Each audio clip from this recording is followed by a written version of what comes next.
Los policías jaliscienses no encuentran personas. Las desaparecen.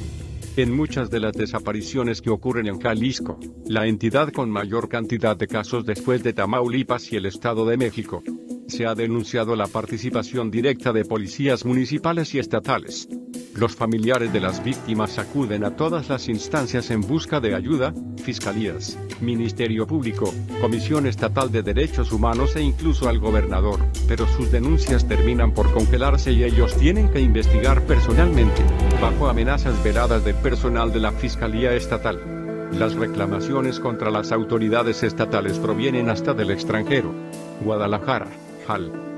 La desaparición de personas, en especial de jóvenes entre 15 y 19 años, se ha incrementado a un ritmo alarmante en la entidad, mientras en el sexenio del panista Emilio González Márquez se reportaron 2.175 casos, en la administración que encabeza el priista Aristóteles Sandoval Díaz suman ya 14.019, con el agravante de que en algunos se ha denunciado la participación de policías municipales o estatales. Durante el sexenio de Felipe Calderón desaparecieron en el país 20.851 personas. El 75% de esos reportes oficiales se concentraron en 6 entidades, de las cuales Jalisco ocupó el tercer lugar, con 2.175, después de la Ciudad de México y el Estado de México, como consta en el informe sobre la situación de los derechos humanos en Jalisco 2012. El pasado 21 de marzo, la Comisión Estatal de Derechos Humanos de Jalisco, CEDJ, dio a conocer, en su Recomendación 3/2018, que según datos de la propia Fiscalía General del Estado, se registraron 14.019 desapariciones desde 2013 hasta el 31 de octubre de 2017. De ese total, 3.206 fueron reportados de enero a octubre de 2017, con lo cual Jalisco sigue ocupando el tercer lugar nacional, después de Tamaulipas, 5.989, y el Estado de México, 3.864. Pese a todo, la sociedad jalisciense parece indiferente, excepto por las asociaciones civiles que realizan marchas en las que solo participan los afectados, para exigir al gobierno que encuentre a sus familiares. En el período de Emilio González, la única gran manifestación se realizó el 23 de mayo de 2012, cuando estudiantes de la Universidad de Guadalajara, UDG, exigieron mayor seguridad, tras el asesinato de 11 de sus compañeros en 6 meses. Marco Antonio Núñez, entonces líder de la Federación de Estudiantes Universitarios, FEU, declaró entonces que también tenía información sobre estudiantes desaparecidos, pero que sus familias no denunciaban por miedo. Ya con Sandoval Díaz en el Ejecutivo, 6 jóvenes y un mesero, cuyas edades oscilaban entre 18 y 22 años, fueron levantados la madrugada del L7 de julio de 2013 en Lagos de Moreno. Al no localizarlos, 17 días después sus amigos y familiares se manifestaron en el jardín principal del municipio y exigieron a las autoridades frenar la inseguridad. Cuando fueron hallados sus cadáveres, el entonces fiscal estatal Luis Carlos Nájera informó que tras una investigación se estableció que fueron asesinados por integrantes del Cártel de Jalisco Nueva Generación, CJNG, como venganza por haberle robado 2 bolsas con droga y dinero. Casi 6 años después la consigna de esa ocasión, "Vivos se los llevaron, vivos los queremos", se escuchó en 4 manifestaciones en Lagos de Moreno, ya que entre el 19 y el 21 de marzo pasado se reportó la desaparición de 6 estudiantes, 5 de ellos universitarios, 3 de una institución privada más 2 de la UDG y 1 de secundaria. Los 2 de la UDG fueron hallados, uno aparentemente se suicidó, a decir de la FG, y el de secundaria apareció, pero hasta el cierre de edición no se ha ubicado a los alumnos de la Universidad de Medios Audiovisuales CAAB, Javier Salomón Naceres Gastelum, Marco Ábalos y Jesús Daniel Díaz. Ante la presión nacional y de medios de comunicación extranjeros, tras la segunda manifestación, el 23 de marzo las autoridades ofrecieron 1 millón de pesos a quien diera información que llevara a localizar a los estudiantes del CAAB. Ante las críticas que generó la medida por favorecer a víctimas de una institución privada, el día 25 el gobernador extendió la oferta de gratificación a quien aporte datos para localizar a cualquier desaparecido. Pero la presión internacional ya estaba sobre el gobierno de Sandoval Díaz.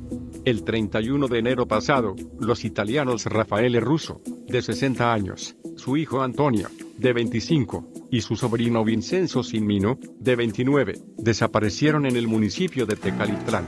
En Italia hubo varias manifestaciones para exigir su localización.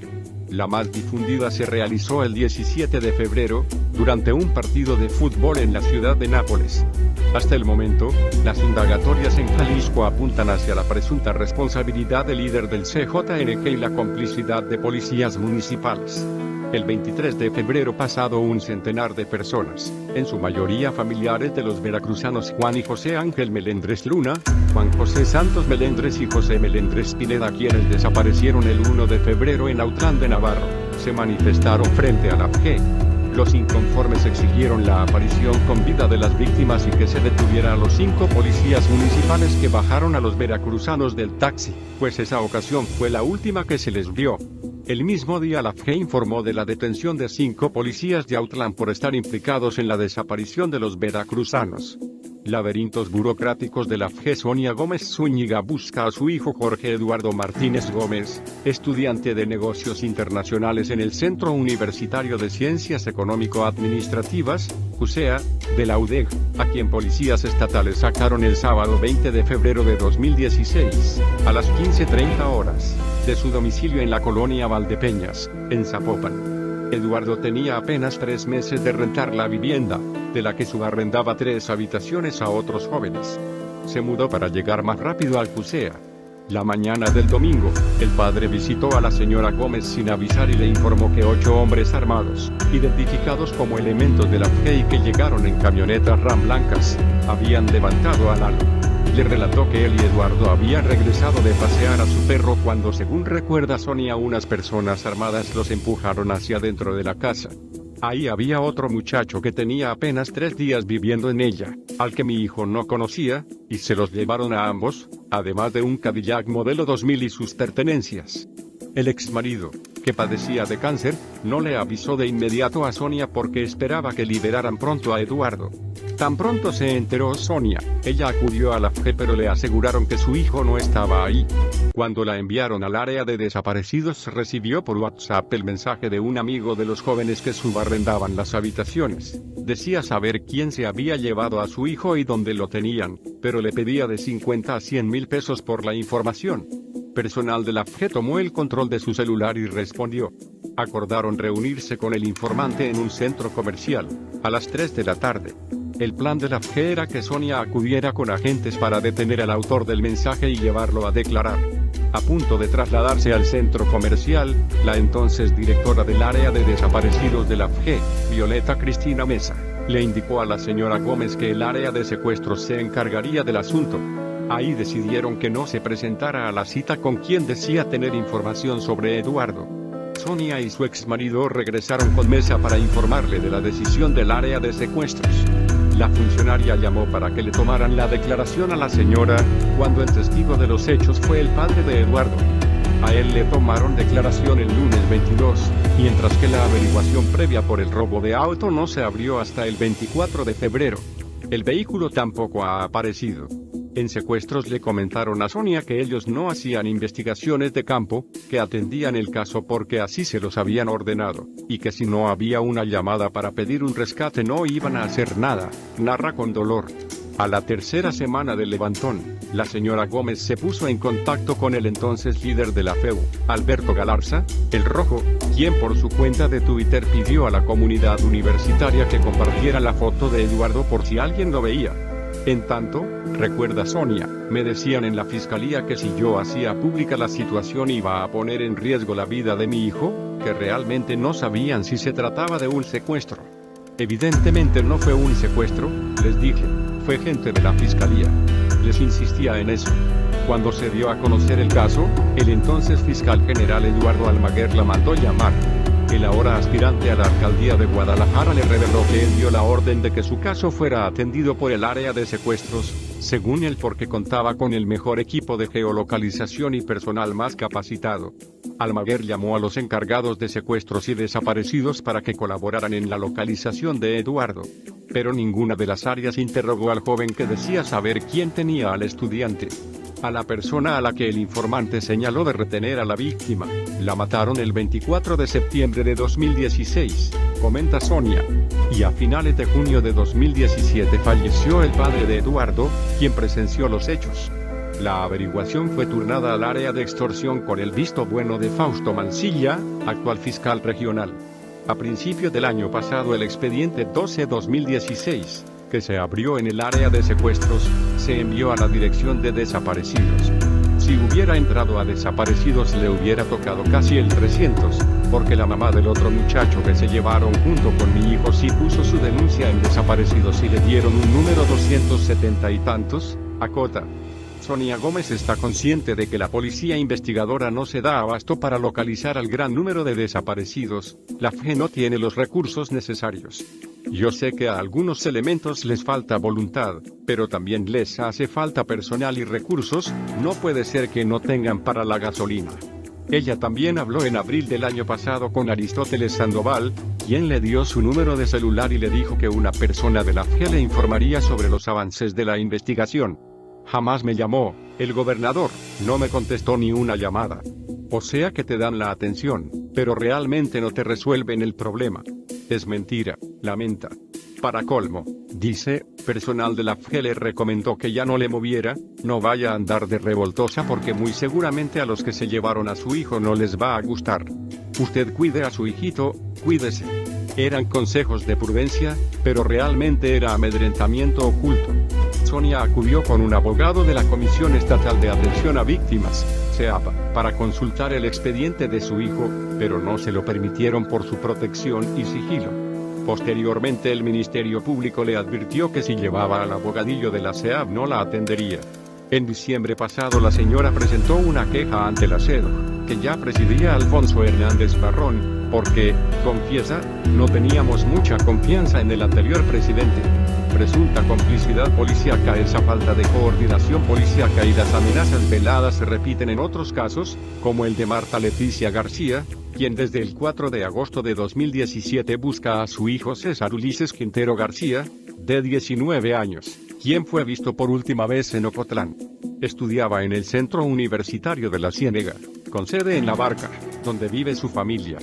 César Ulises laboró durante las vacaciones en una granja y, como no regresaba, Marta llamó a su celular a las 14 horas del viernes 4 de agosto, pero no respondió. Horas después le informaron que César Ulises había sido detenido con el hijo de su patrón y otras 2 personas. La señora García contrató un abogado, quien le cobró una fuerte cantidad por informarle que César estaba detenido con una persona de 55 años, pero al día siguiente afirmó que el joven no estaba encarcelado. Ella acudió a las instalaciones de la FGE en Guadalajara, donde también negaron que tuvieran a su hijo. Cuando quiso interponer una queja en la SED, le dijeron que era imposible porque no había un registro de César entre los detenidos por la FGE. El lunes fue a la agencia del Ministerio Público de Ocotlán, donde le hicieron preguntas muy específicas. ¿Su hijo es mesero? ¿Qué estudia? ¿A qué fue a Ocotlán? Pensé, ya encontré a mi hijo. Lo último que me preguntó fue si mi hijo traía un celular grande. El funcionario encuadró con la mano el tamaño del celular de mi hijo. Yo le dije, así es de grande, punto. Ya nada más se metió las manos al pantalón y me dijo, pues no, nosotros no lo tenemos. Señala que la mayor parte de la carpeta de investigación 1558-2017, sobre la desaparición de su hijo, ha corrido a cargo de ella. Uno aporta, uno se mete de lleno a indagar, a darles líneas de investigación, pero yo no he visto resultados. Como los encargados de investigar ya no le toman la llamada, la señora García decidió enviar el expediente a Guadalajara. Es prácticamente la misma experiencia de Mayra Hernández. Un grupo de policías estatales que llegó en camionetas oficiales se llevó a su hijo Antonio Reynoso Hernández de una fiesta familiar en Tlaquepaque, el 30 de agosto de 2013, cuando tenía 24 años. Los uniformados detuvieron a 4 personas, pero Antonio no estaba entre ellas cuando las presentaron ante la autoridad. Lo empecé a buscar desde entonces. Fui a todas las dependencias, pero en ninguna me dieron noticia de él. Contraté un abogado. Por medio de él me di cuenta de que mi hijo no está detenido, y a partir de entonces empieza mi martirio. Son 4 años y medio, y todavía no sé nada, dice Mayra. Al presumirse desaparición forzada con participación de policías del estado, la denuncia de Mayra se envió a la Visitaduría General de la FG, pero después se canalizó al área de desaparecidos y hasta hoy no han hecho nada, dice la afectada. Ella vio cuando los uniformados lo subieron a la camioneta con los otros 3. Los policías declararon que Antonio huyó. Más información en el blog del narco.com.